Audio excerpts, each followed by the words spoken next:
Hello, ನಾವು ನಮ್ಮ friend ತೋಟಕ್ಕೆ ಬಂದ ನಮ್ಮ ಫ್ಯಾಮಿಲಿ ಫ್ರೆಂಡು. ಸೊ ಇಲ್ಲಿಂದ ಕೆಲವೊಂದು ಹಣ್ಣು ಮತ್ತು ತರಕಾರಿನ ಕಿತ್ಕೊಂಡು ಹೋಗ್ತಾವೆ. ತೋಟ ರಾಶಿ ಚಂದಕ್ಕಿದ್ದು ನೋಡಿ. ತೋಟದಲ್ಲಿ ನಿಂಬೆಹಣ್ಣು ಎಷ್ಟೊಂದಾಯಿತು, ಖುಷಿ ಆಗ್ತು ನೋಡಿದ್ರೆ. ನೋಡಿ, ಇದು ಅಂಜೂರದ ಗಿಡ.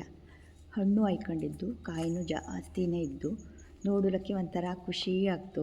ನನ್ನ ಅಜ್ಜಿ ಮನೇಲೂ ಸಹ ಅಂಜೂರದ ಹಣ್ಣಿನ ಗಿಡ ಇದ್ದಿತ್ತು. ನಾವು ಅದನ್ನೆಲ್ಲ ಕಿತ್ಕೊಂಡು ತಿಂತಿತ್ತು. ಒಳಗೆ ಹುಳ ಇತ್ತು, ನೋಡ್ಕೊಂಡು ತಿನ್ನೋಕ್ಕಾಗ್ತು. ಏನೇ ಆದರೂ ಈ ಸಿಟಿಯಿಂದ ದೂರದಲ್ಲಿಪ್ಪಂತ ಈ ಹಳ್ಳಿ ವಾತಾವರಣಕ್ಕೆ ಬಂದರೆ ಮನಸ್ಸಿಗೆ ಭಾಳ ಖುಷಿ ಆಗ್ತು. ಏನು ತೋಟ ಅಂದರೆ ಹಸಿರು ಹಸಿರಾಗಿ ಕಣ್ಣಿಗೂ ಒಂಥರ ಖುಷಿ ಕೊಡ್ತಾಯಿದ್ದಿತ್ತು. ಈ ಸಿಟಿ ಲೈಫಿಂದ ಬೇಜಾರಾಗಿ ಹೋಗಿತ್ತು, ಒಂದು ಸ್ವಲ್ಪ ರಿಲ್ಯಾಕ್ಸ್ ಆಯಿತು. ನಿಂಬೆಹಣ್ಣು ಆರ್ಸೋಕ್ಕಾದರೆ ಸಿಪ್ಪು ತೆಳ್ಳಗಿದ್ರೆ ರಸನೂ ಜಾಸ್ತಿ ಇರ್ತು, ಉಪ್ಪಿನಕಾಯಿ ಸಹ ಒಂದು ಸ್ವಲ್ಪ ಕೂಡ ಕಹಿ ಆಗ್ತಿಲ್ಲ. ಬನ್ನಿ, ಈಗ ನಿಂಬೆಹಣ್ಣೆಲ್ಲ ಕೊಯ್ದಾಯ್ದು ಒಂದು 30-35 ನಿಂಬೆಹಣ್ಣಿದ್ದಿತ್ತು ಇದರಲ್ಲಿ. ನಾನು ಇದನ್ನು ಕ್ಲೀನಾಗಿ ತೊಳೆದು ಒರೆಸಿಟ್ಕೊಂಡೆ. ಬೆಳಿಗ್ಗೆ ತೊಳೆದು ಒರೆಸಿಟ್ಕೊಂಡ್ರೆ ಸಂಜೆ ಕಟ್ ಮಾಡ್ತೆ, ಅಂದರೆ ಒಂದು ಸ್ವಲ್ಪ ಕೂಡ ನೀರಿನಂಶ ಇಪ್ಲಕ್ಕಾಗ. ನಾನಿಲ್ಲಿ ದೊಡ್ಡ ದೊಡ್ಡ ಹೋಳನ್ನೇ ಮಾಡ್ಕೊತಾ ಇದ್ದೆ. ನಿಮಗೂ ಬೇಕಾದರೆ ಇನ್ನೂ ಚಿಕ್ಕ ಹೋಳುಗಳನ್ನಾಗಿ ಮಾಡ್ಕೊಳ್ಳಿ, ಆದರೆ ಇದ್ರ ಒಳಗಡೆ ಇಪ್ಪುವಂಥ ಬೀಜನ ತೆಗಿಯೋ. ನೋಡಿ, ನಾನು ಈ ರೀತಿಯಾಗಿ ಮಾಡ್ಕೊತಾ ಇದ್ದೆ. ಒಳ್ಳೆ ರಸಭರಿತವಾಗಿದ್ದು ನಿಂಬೆಹಣ್ಣು. ಯಾವತ್ತೂ ಉಪ್ಪಿನಕಾಯಿ ಮಾಡೋಕ್ಕಾರೆ ಅದು ಒಂದು ನೆನಪಿನಲ್ಲಿ ಇಟ್ಕೊಳ್ಳೋ, ಒಂದು ಸ್ವಲ್ಪ ಕೂಡ ನೀರಿಪ್ಲಕ್ಕಿಲ್ಲ. ಪದೇ ಪದೇ ಹೇಳ್ತಾ ಇದ್ದೆ. ಅಂದರೆ 1 ವರ್ಷದವರೆಗೂ ಈ ಉಪ್ಪಿನಕಾಯಿ ಹಾಳಾಗ್ತಿಲ್ಲ. ಏನಾದರೂ ನೀರು ತಾಗಿಸ್ಬಿಟ್ರೆ ಉಪ್ಪಿನಕಾಯಿ ಹಾಳಾಗೋಗ್ತು. ನೋಡಿ, ಈಗ ನಿಂಬೆಹಣ್ಣೆಲ್ಲ ಕಟ್ ಮಾಡಿ ಬೀಜ ಎಲ್ಲ ತೆಗೆದಾಯ್ದು. ಈ ಬೀಜ ಎಲ್ಲ ತೋಟಕ್ಕೆ ಹಾಕೋದು. ಇಲ್ಲಿ ಉಪ್ಪು ಸುಮಾರು 3 ಸೌಟ್ನಷ್ಟು ಹರಳುಪ್ಪನ್ನು ತಗೊಂಡೆ. ಈ ಹರಳುಪ್ಪನ್ನು ಸ್ವಲ್ಪ ಬಿಸಿ ಮಾಡ್ಕೊಳ್ಳೋ, ಯಾಕೆ ಅಂದರೆ ಈ ಉಪ್ಪಿನಲ್ಲಿಪ್ಪುವಂತಹ ನೀರಿನಂಶ ಕೂಡ ಇಪ್ಲಕ್ಕಿಲ್ಲ. ಈಗ ಇದಕ್ಕೆ ಗ್ಯಾಸ್ ಆನ್ ಮಾಡಿ ಒಂದು ಸ್ವಲ್ಪ ಬಿಸಿ ಮಾಡ್ಕತ್ತೆ. ಹುರಿಯೋದೇನು ಬೇಡ, ಸ್ವಲ್ಪ ಬಿಸಿ ಮಾಡ್ಕೊಂಡ್ರೆ ಸಾಕು. ಅಂದರೆ ಅದರಲ್ಲಿಪ್ಪಂತಹ ತೇವಾಂಶ ಕಡಿಮೆ ಆಗ. ನೋಡೀಗ ಬಿಸಿ ಮಾಡ್ಕೊತಾ ಇದ್ದೆ. ಈ ಗೋಕರ್ಣ ಉಪ್ಪು ತಗೊಂಡ್ರು ಇದನ್ನೇ ಮಾಡ್ಕೊಳ್ಳೋ. ಸ್ವಲ್ಪ ಕೆಂಪು ಕಲರ್ ಇರ್ತಲ್ಲಿ ಅದಾದರೂ ಅಡ್ಡಿಲ್ಲ. ನನಗೆ ಇಲ್ಲಿ ಈ ಉಪ್ಪು ಮಾತ್ರನೇ ಸಿಗೋದು, ಟಾಟಾ ಉಪ್ಪು. ನೋಡೀಗ ಉಪ್ಪು ಬಿಸಿ ಆಯಿತು. ಈಗ ಇದನ್ನು ಒಂದು ಮಿಕ್ಸಿ ಜಾರಲ್ಲಿ ಹಾಕಿ ಪೌಡ್ರ್ ಮಾಡ್ಕೊಂಡು ಬತ್ತೆ. ಅಲ್ಲಿವರೆಗೆ ಮತ್ತೆ ಬಂಡಿ ಹಚ್ಚಿ ಈ ನಿಂಬೆಹಣ್ಣನ್ನು ಈ ಬಿಸಿ ಬಂಡಿಗೆ ಹಾಕೋ. ಈ ಬಂಡಿಲೂ ಸಹ ಒಂದು ಸ್ವಲ್ಪ ಕೂಡ ನೀರಿನ ಅಂಶ ಇಟ್ಲಕ್ಕಾಗ, ನೀರು ಹಾಕೋಲೇ ಇಲ್ಲ. ಈಗ ಪುಡಿ ಮಾಡಿದಂಥ ಉಪ್ಪನ್ನು ಹಾಕಿ ಚೆನ್ನಾಗಿ ಮಿಕ್ಸ್ ಮಾಡ್ತೆ. ನಿಗೋಕ್ಕೆ ಪುಡಿ ಮಾಡೋದು ಇಷ್ಟ ಇಲ್ಲ ಅಂದರೆ ಹರಳುಪ್ಪನ್ನು ಹಾಗೇ ಹಾಕ್ಲಿಕ್ಕು. ಬಿಸಿ ಮಾಡಿದಂಥ ಉಪ್ಪ ಕರ್ಗೋಗ್ತು, ಆದರೆ ನನಗೆ ಪುಡಿ ಮಾಡಿ ಹಾಕಿ ಅಭ್ಯಾಸ. ನೋಡಿ, ಇದನ್ನೆಲ್ಲ ಮಿಕ್ಸ್ ಮಾಡಾಯ್ದು. ಗ್ಯಾಸ್ ಆಫ್ ಮಾಡ್ಕೊಂಡು ಮಿಕ್ಸ್ ಮಾಡಿದ್ರೂ ಅಡ್ಡಿಲ್ಲ, ಆದರೆ ಗ್ಯಾಸ್ ಆನ್ ಇಟ್ಕೊಂಡು ಮಿಕ್ಸ್ ಮಾಡಿದ್ರೂ ಏನೂ ತೊಂದರೆ ಇಲ್ಲ. ಈ ರೀತಿ ಮಿಕ್ಸ್ ಮಾಡ್ತಾನೆ ಇರೋ. ಕೆಲವರೆಲ್ಲ ಕಾಮೆಂಟ್ಸಲ್ಲಿ ನನ್ನ ಭಾಷೆನ ತುಂಬ ಟೀಕೆ ಮಾಡ್ತಾಯಿದ್ದು, ಆದರೆ ಅದಕ್ಕೋಸ್ಕರ ಒಂದು ಮಾತು ಹೇಳೋಕ್ಕೆ ಇಷ್ಟಪಡ್ತೆ. ನಾನು ಮಾತಾಡ್ತಾ ಇಪ್ಪದು ಉತ್ತರ ಕನ್ನಡ ಹವ್ಯಕ ಭಾಷೆ. ನಿಗೋಕ್ಕೆ ಇಷ್ಟ ಆದರೆ ವಿಡಿಯೋನ ನೋಡಿ, ಇಷ್ಟ ಇಲ್ಲದಿದ್ದರೆ ಸ್ಕಿಪ್ ಮಾಡ್ಕೊಂಡು ಹೋಗಿ. ನಾನು ನಮ್ಮ ಉತ್ತರ ಕನ್ನಡ ಹವ್ಯಕ ಭಾಷೆ ಪರಿಚಯಿಸ ಹೇಳೇ ಈ ಭಾಷೆಯಲ್ಲಿ ಮಾಡ್ತಾಯಿದ್ದೆ. ಎಲ್ಲ ಭಾಷೆನೂ ಕೂಡ ಚಂದನೇ, ಆದರೆ ತುಂಬ ಜನ ಹೊಗಳಿದ್ದು ನಿಗಳು ಭಾಷೆ ತುಂಬ ಚಂದ, ಇಷ್ಟ ಆಗ್ತು ಹೇಳಿ. ಅಂಥವರಿಗೋಸ್ಕರ ನನ್ನ ವಿಡಿಯೋ ನೋಡಿ. ಈಗ ನೀರೆಲ್ಲ ಬಿಟ್ಕೊಂಡು ಈ ಒಳಗಡೆ ಇದ್ದದ್ದಂಥ ಪಲ್ಪು ಸಹ ಬಿಟ್ಕೊಂಬಿಡ್ತು. ಈ ಸ್ಟೇಜಲ್ಲಿ ಅಂದರೆ ಪೂರ್ತಿ ಬೇಯೋಳಿಲ್ಲ, ಈ ಪಲ್ಪೆಲ್ಲ ಒಳಗಡೆಯಿಂದ ಬಿಟ್ಕೊಂಡ್ರೆ ಸಾಕು. ಈಗ ಅದು ನೆಂದು ಮತ್ತು ಮೆತ್ತಗಾಗ್ತು. ಈಗ ಇದನ್ನು ಪೂರ್ತಿ ತಣ್ಣುಲ್ ಬಿಟ್ಬಿಡಿ. ಮಸಾಲೆ ರೆಡಿ ಮಾಡ್ಕೊಂಬ. ಒಂದು ಸಣ್ಣ ಬಂಡೀಲಿ 1 ಸೌಟು ಸಾಸಿವೆನ ಸ್ವಲ್ಪ ಬಿಸಿ ಮಾಡ್ಕೊಳ್ಳೋ, ಅಂದರೆ ಬೆಚ್ಚಗೆ ಮಾಡ್ಕೊಳ್ಳೋ.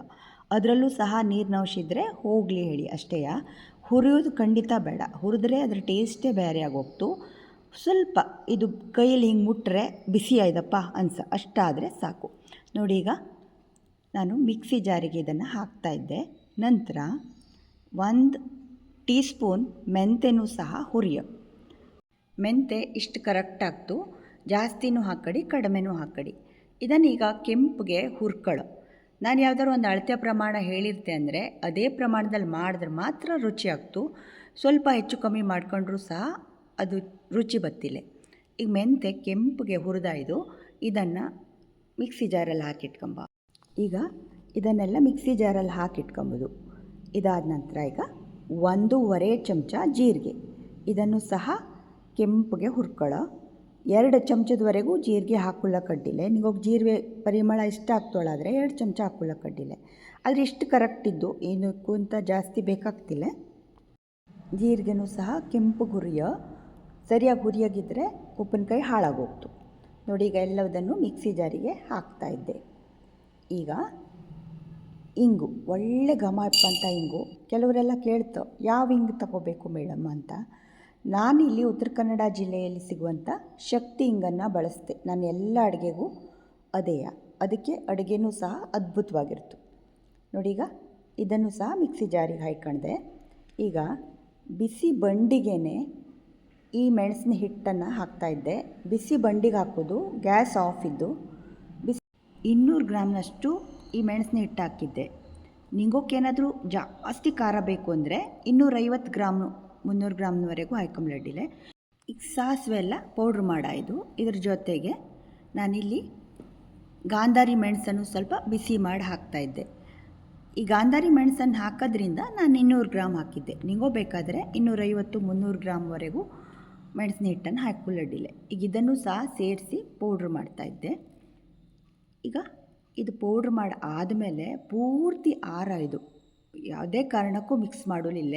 ಪೂರ್ತಿ ತಣದ ಮೇಲೇ ಮಿಕ್ಸ್ ಮಾಡೋ. ಇದು ಪೂರ್ತಿ ತಣದ್ದೀಗ ಇದಕ್ಕೆ ಮಸಾಲೆನ ಮಿಕ್ಸ್ ಮಾಡುವ. ಮೊದಲಿಗೆ ಈ ಪೌಡ್ರ್ ಮಾಡಿಟ್ಟಂತಹ ಮಸಾಲೆನ ಹಾಕ್ತಾಯಿದ್ದೆ. ಮತ್ತು ಪದೇ ಪದೇ ಹೇಳ್ತೇಳೆ ಅಂದ್ಕೊಂಡು ಪೂರ್ತಿ ತಣದ ಮೇಲೇ ಹಾಕೋ. ಮಾವಿನಕಾಯಿ ಉಪ್ಪಿನಕಾಯಕ್ಕಿಂತ ನಿಂಬೆಹಣ್ಣು ಉಪ್ಪಿನಕಾಯಿ ಆರೋಗ್ಯಕ್ಕೆ ಭಾಳ ಒಳ್ಳೆಯದು. ನಿಂಗೋಕ್ಕೆಲ್ಲ ಗೊತ್ತಿದ್ದು. ನಿಂಬೆಹಣ್ಣಲ್ಲಿ ರಿಚ್ ಸಿ ವಿಟಮಿನ್ ಇರ್ತು. ಹಾಗಾಗಿ ಹೇಗಾದರೂ ಮಾಡಿ ಇದನ್ನು ದಿನ ಆಹಾರದಲ್ಲಿ ಕನ್ಸ್ಯೂಮ್ ಮಾಡೋದ್ರಿಂದ ನಗೋಕ್ಕೆ ಸಿ ವಿಟಮಿನ್ ಕೊರತೆ ಆಗ್ತಿಲ್ಲ. ಬೆಳಿಗ್ಗೆ ಖಾಲಿ ಹೊಟ್ಟೆಯಲ್ಲಿ ಅರ್ಧ ನಿಂಬೆಹಣ್ಣಿನ ಭಾಗವನ್ನು ಹಿಂಡ್ಕೊಂಡು ಅದಕ್ಕೆ ಜೇನುತುಪ್ಪ ಹಾಕಿ ಕುಡಿಯೋದ್ರಿಂದ ವೆಯ್ಟ್ ಲಾಸ್ ಸಹ ಆಗ್ತು. ಮತ್ತು ಮುಖದಲ್ಲಿ ತುಂಬಾ ಗ್ಲೋ ಬತ್ತು. ಒಂದು ಸತಿ ನೀವು ಟ್ರೈ ಮಾಡಿ ನೋಡಿ. ನಿಗಳ ಬಾಡಿಗೆ ಆಗ್ತೋಳಾದರೆ ಬೇರೆ ಶುಗರ್ ಏನೂ ಇಲ್ಲ ಅಂದರೆ ನೀವು ಆರಾಮಾಗಿ ಜೇನುತುಪ್ಪ ಹಾಕ್ಕೊಂಡು ಕುಡಿಲಕ್ಕು. ಈಗ ಎಲ್ಲವನ್ನು ಹಾಕಿ ಚೆಂದ ಮಾಡಿ ಮಿಕ್ಸ್ ಮಾಡ್ತಾಯಿದ್ದೆ. ಎಲ್ಲ ಮಿಕ್ಸ್ ಆಗೋದು ಕ್ಲೀನಾಗಿ. ಇದು ಹೋಗ್ತಾ ಆದಾಗ ಇನ್ನೂ ಕಳೀತು. ಈ ನಿಂಬೆಹಣ್ಣೆಲ್ಲ ಮೆತ್ತಗಾಗ್ತು. ಇದ್ರ ಜೊತೆಗೆ ನಾನು ನೆಕ್ಸ್ಟು ಸಿಹಿ ಉಪ್ಪಿನಕಾಯಿ ವಿಡಿಯೋನೂ ಸಹ ಹಾಕ್ತೆ. ಖಂಡಿತವಾಗಿ ಎಲ್ಲರೂ ನೋಡಿ. ಅದು ಸಹ ಅದ್ಭುತವಾಗಿರ್ತು. ಇದು ಎಷ್ಟು ಅದ್ಭುತನೋ ಅದು ಸಹ ಅದ್ಭುತವಾಗಿರ್ತು. ಕೆಲವರಿಗೆ ಖಾರ ಉಪ್ಪಿನಕಾಯಿ ಇಷ್ಟ ಆಗ್ತಿಲ್ಲ, ಸಿಹಿ ಉಪ್ಪಿನಕಾಯೇ ಇಷ್ಟ ಆಗ್ತು. ನೋಡಿ, ಈಗ ಇದು ದಪ್ಪ ಅನಿಸ್ತಾ ಇದ್ದಲ್ಲ ನಿಂಗೋಕೆ. ನಿಂಗೋ ಯೂಸ್ ಮಾಡೋಕ್ಕಾದರೆ 1 ವಾರಕ್ಕೊಮ್ಮೆ ಸ್ವಲ್ಪ ಉಪ್ಪಿನಕಾಯಿಯನ್ನು ತೆಗೆದು ಅದಕ್ಕೆ ಸ್ವಲ್ಪ ನೀರನ್ನು ಚೆನ್ನಾಗಿ ಕುದಿಸಿ ಅದನ್ನು ಪೂರ್ತಿ ಆರಿದ ನಂತರ ಮಿಕ್ಸ್ ಮಾಡಿ ಇಟ್ಕೊಳ್ಳಕ್ಕು. ಅಂದರೆ ಜಸ್ಟ್ 1 ವಾರಕ್ಕೆ ಸಾಕಪ್ಪಷ್ಟು ಮಾತ್ರ. ಪೂರ್ತಿ ಉಪ್ಪಿನಕಾಯಿ ಮತ್ತು ಹಾಕ್ಬಿಡಡಿ, ಪೂರ್ತಿ ಕೆಟ್ಟೋಗ್ತು. ಅಂದರೆ ತೆಳ್ಳಗೆ ಬೇಕು ಅಂದರೆ. ಇಲ್ಲ ನಂಗೆ ದಪ್ಪನೇ ಇಷ್ಟ ಅಂದರೆ ಈ ರೀತಿಯೇ ಯೂಸ್ ಮಾಡ್ಲಕ್ಕು. ಇದನ್ನು 1 ವರ್ಷದ ತನಕ ಸ್ಟೋರ್ ಮಾಡಿ ಇಡ್ಲಕ್ಕು. ಖಂಡಿತ ಎಲ್ಲರೂ ಟ್ರೈ ಮಾಡಿ. ಇಷ್ಟು ಇಂಗು ಎಲ್ಲ ಘಮ ಇದ್ದದ್ದು ಹಾಕಿದ್ರೆ ಮಾತ್ರ ಉಪ್ಪಿನಕಾಯಿ ರುಚಿಯಾಗ್ತು. ನೋಡಿ, ಈಗೆಲ್ಲ ಮಿಕ್ಸ್ ಆಯಿತು. ಈಗ ಒಂದು ಒಗ್ಗರಣೆ ಕೊಡುವ. ನಿಂಬೆಹಣ್ಣಿಗೆ ಅಡುಗೆ ಸೋಡಾ ಹಾಯ್ಕೊಂಡು ಕೊಡೋದು ಕ್ಯಾನ್ಸರಿಗೆ ರಾಮಬಾಣ ಹೇಳ್ತಾ. ಅಷ್ಟು ಚಲೋ ಅದು ನಿಂಬೆಹಣ್ಣು. ಈಗ ಬಾಣಲೆಯಲ್ಲಿ ನೀವು ಯಾವ ಅಡುಗೆ ಎಣ್ಣೆ ಯೂಸ್ ಮಾಡ್ತಿದ್ರಲ್ಲಿ ಅದನ್ನು ಯೂಸ್ ಮಾಡಿ. ಆದಷ್ಟು ಜಾಸ್ತಿ ಸ್ಮೆಲ್ ಇಪ್ಪಂಥ ಅಡುಗೆ ಎಣ್ಣೆ ಬೇಡ. ಯಾಕೆಂದರೆ ವರ್ಷಗಟ್ಟಲೆ ಸ್ಟೋರ್ ಮಾಡಿಡ ಇದನ್ನು. ಈಗ ಎಣ್ಣೆ ಕಾದ ನಂತರ ಸಾಸಿವೆ ಒಂದು 2-3 ಚಮಚ ಸಾಸಿವೆ ಹಾಕಿದ್ದೆ. ನಾನಿಲ್ಲೊಂದು 100 ಗ್ರಾಮ್ನಷ್ಟು ಎಣ್ಣೆ ಸಾಕಾಗ್ತು ಇದಕ್ಕೆ. ಒಳ್ಳೆ ಘಮ ಇಪ್ಪಂಥ ಇಂಗು ಜಾಸ್ತಿ ಹಾಕು. ನಾನು ಆವಾಗಲೂ ಹುರಿಯಕ್ಕರೂ ಹಾಕಿದ್ದೆ, ಒಗ್ಗರಣೆಗೂ ಹಾಕೋದ್ರಿಂದ ರುಚಿಯಾಗ್ತು. ನನಗೆ ಅರಿಶಿನ ಹಾಕೋಲೇ ಮರ್ತೋಗಿತ್ತು. ಅದಕ್ಕೋಸ್ಕರ ನಾನು ಸ್ವಲ್ಪ ಎಣ್ಣೆಗೆ ಹಾಕಿದ್ದೆ. ಈಗ ಗ್ಯಾಸ್ ಆಫ್ ಮಾಡಿ ನಾನು ಅರಿಶಿನ ಹಾಕಿದ್ದೆ. ಇದು ಪೂರ್ತಿ ತಣದ ನಂತರನೇ ಒಗ್ಗರಣೆ ಮಿಕ್ಸ್ ಮಾಡೋ. ಈಗ ಒಂದು 2-3 ತಾಸು ಆದಮೇಲೆ ನಾನು ಇದನ್ನು ಮಿಕ್ಸ್ ಮಾಡ್ತಾಯಿದ್ದೆ. ನೋಡಿ, ಉಪ್ಪಿನಕಾಯಿ ಕಲರು ಎಷ್ಟು ಚೆಂದ ಬಂದು ಹಾಗೆ ನೋಡಿದ ತಕ್ಷಣವೇ ಬಾಯಲ್ಲಿ ನೀರು ಉರ್ತು. ಮತ್ತು ಅದ್ಭುತವಾಗಿದ್ದು ಈ ಉಪ್ಪಿನಕಾಯಿ. ಉಪ್ಪಿನಕಾಯಿ ನಿಂಗೋ ಮಾಡ್ಕೊಂಡು ತಿಂದಮೇಲಿಂದ ನಿಂಗೋ ನನ್ನ ಫಾಲೋವರ್ ಅಪ್ಪದ ಗ್ಯಾರಂಟಿ. ಮನೇಲಿ ಎಲ್ಲರೂ ಟ್ರೈ ಮಾಡ್ತೀರಿ ಅಲ್ದಾ. ಈ ಉಪ್ಪಿನಕಾಯ ನೋಡಿ, ಎಷ್ಟು ಗಟ್ಟಿ ದಪ್ಪ ಉಪ್ಪಿನಕಾಯಿ, ಎಷ್ಟು ಚಲೋ ಆಗ್ತು. ಒಂದು ಸತಿ ಖಂಡಿತ ನೀವು ಟ್ರೈ ಮಾಡಿ. ಈಗ ಇದನ್ನೆಲ್ಲ ಚಂದ ಮಾಡಿ ಮಿಕ್ಸ್ ಮಾಡಿಟ್ರಾತು. ಇದನ್ನು ಒಂದು ಗಾಜಿನ ಭರಣಿಲಿ ಅಥವಾ ಉಪ್ಪಿನಕಾಯಿ ಭರಣಿಯಲ್ಲಿ ಸಿಗ್ತಲ್ಲಿ ಅದರಲ್ಲಿ ತುಂಬಿಟ್ರು ಅಡ್ಡಿಲೆ. ಬೇಕಾದಂಗೆ ಒಂದು ಸಣ್ಣ ಭರಣಿ ಅಥವಾ ಯಾವುದ್ರಲ್ಲಾರು ತೋಡ್ಕೊಂಡ್ರಾತು. ನಿಂಬೆಹಣ್ಣು ಸೌಂದರ್ಯವರ್ಧಕನೂ ಕೂಡ ಹೌದು. ಯಾಕೆಂದರೆ ನಿಂಬೆಹಣ್ಣನ್ನು ಮುಖಕ್ಕೆ ಹಚ್ಕೊಂಬೋದ್ರಿಂದ ಮುಖ ಮೊಡವೆ ಗಿಡವೆ ಇದ್ದರೆ ಕಡಿಮೆ ಆಗ್ತು. ನಿಂಬೆಹಣ್ಣಿನ ಜೊತೆಗೆ ಒಂದು ಸ್ವಲ್ಪ ಜೇನುತುಪ್ಪ ಬೆರೆಸಿ ಹಚ್ಕೊಳ್ಳೋಕ್ಕೂ. ಯಾಕೆಂದರೆ ಜೇನುತುಪ್ಪದಂತಹ ಒಳ್ಳೆ ಕ್ರೀಮು ಇನ್ನೊಂದಿಲ್ಲ ಹೇಳ್ತಾ. ನಿಂಬೆಹಣ್ಣು, ಮೊಸರು, ಒಂದು ಸ್ವಲ್ಪ ಹಾಲಿನ ಕೆನೆನೂ ಸೇರಿಸಿ ಹಚ್ಕೊಳ್ಳೋಕ್ಕೂ ಖಂಡಿತ ನೀವು ಟ್ರೈ ಮಾಡಿ. ಈ ಸಿಪ್ಪೆನೂ ಸಹ ತುಂಬ ಯೂಸ್ ಆಗ್ತು. ಮಿಕ್ಸಿ ಜಾರು ಕೊಳೆ ಆದಾಗ ಆ ನಿಂಬೆಹಣ್ಣು ಸಿಪ್ಪೆನ ಬಿಸಾಕಿರ್ತೀವಲ್ಲ ಹಿಂಡಿ, ಅದನ್ನು ಹಾಕಿ ಒಂದು ಸ್ವಲ್ಪ ಉಪ್ಪು ಹಾಕಿ ಅದನ್ನು ತಿರುಗಿಸಿದ್ರೆ ಜಿಡ್ಡಿನ ಅಂಶ ಎಲ್ಲ ಹೋಗೋಗ್ತು. ನೋಡಿ, ಈಗ ಉಪ್ಪಿನಕಾಯಿ ರೆಡಿ ಇದ್ದು, ಫಸ್ಟ್ ಕ್ಲಾಸ್ ಉಪ್ಪಿನಕಾಯಿ. ನಾನು ಇದನ್ನು ಈಗ ಗಾಜಿನ ಬಾಟ್ಲಲ್ಲಿ ತುಂಬಿಡ್ತಾ ಇದ್ದೆ. ಯಾವುದೇ ಕಲರ್ ಮಿಕ್ಸ್ ಮಾಡಿದ್ದಿಲ್ಲ, ನ್ಯಾಚುರಲ್ ಇದು. ಮೊಸರನ್ನ ಜೊತೆಗೆ ಚಪಾತಿ, ದೋಸೆ ಎಲ್ಲದರ ಜೊತೆಗೂ ಕೂಡ ಸೂಟ್ ಆಗ್ತು. ಒಂದು ಸತಿ ಟ್ರೈ ಮಾಡಿ. ಹಾಗೆ ನಿಮ್ಮಗಳ ಫ್ಯಾಮಿಲಿ ಆ್ಯಂಡ್ ಫ್ರೆಂಡ್ಸಿಗೆಲ್ಲ ಶೇರ್ ಮಾಡಿ. ಇನ್ನೊಂದು ವಿಡಿಯೋದೊಂದಿಗೆ ಸಿಗ್ತೆ. ಅಲ್ಲಿ ತನಕನೂ ಬಾಯ್. Thank you.